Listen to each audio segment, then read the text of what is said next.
really know about the dirty South? What you really know about the dirty South? The dirty South. 87 jeans, fresh white tees, Air Max and fitted brims.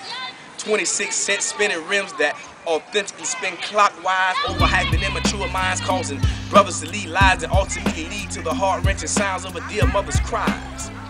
Deeply rooted internal self-hate creates suspicious eyes, valueless lives, and you wonder why African descendants try to mimic the so-called wise guys. Justify it, try to make sense out of turning government snitch, all in the name of getting hood rich. Reduced your queen to a bitch unworthy of 1 red cent, cause bitches just ain't shit. So you feed her rocks, place on the block, make her catch a date, come back and pay your way to an early grave. Nigga, you think you pimp, but you still just a modern day slave. Mentally convoluted and deeply rooted in your foolish ways, but boy, you looking good with your ice on. Candy coated Rome, mobile phone, flip flop, rag top, PlayStation, Xbox, and rims that don't stop. Won't stop ever since you caught that Glock, set up shop and locked down the block, cause pieces of green paper featuring dead Jacobs is how you value your life, it seems. So by any means you gonna get that cream, now I mean, and before you fail you'd rather die at least giving it a try. Why? That's just how we do down here in the dirty South. Dudes with dangerous reputation, carry status and whole clout.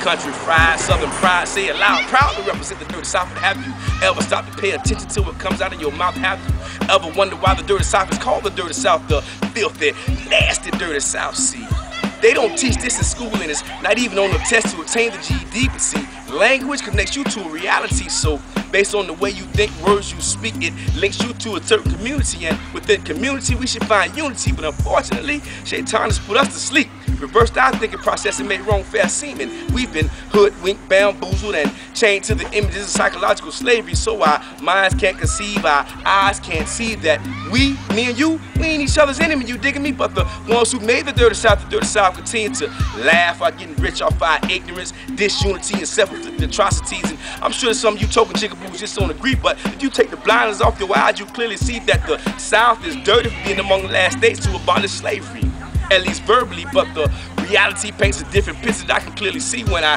stroll through the dank streets and catch a whiff of the rancid odor of a pissy wino slumped under a tree. Descendants of African kings gunning each other down in cold blood in the streets, and what we allow them to label justified is actually genocide, leaving children to go up in the streets like weeds with no one to guide, and only the strong survive, so you got to fight to stay alive. And ain't nothing free, I understand we got to eat, but you intelligently don't deceptively rationalize throwing bricks at the penitentiary.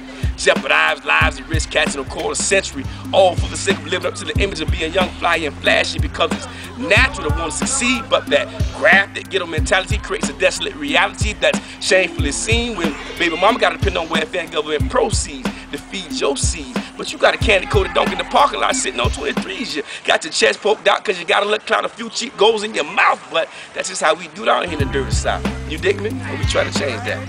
Put neighbors back in the hood. Peace.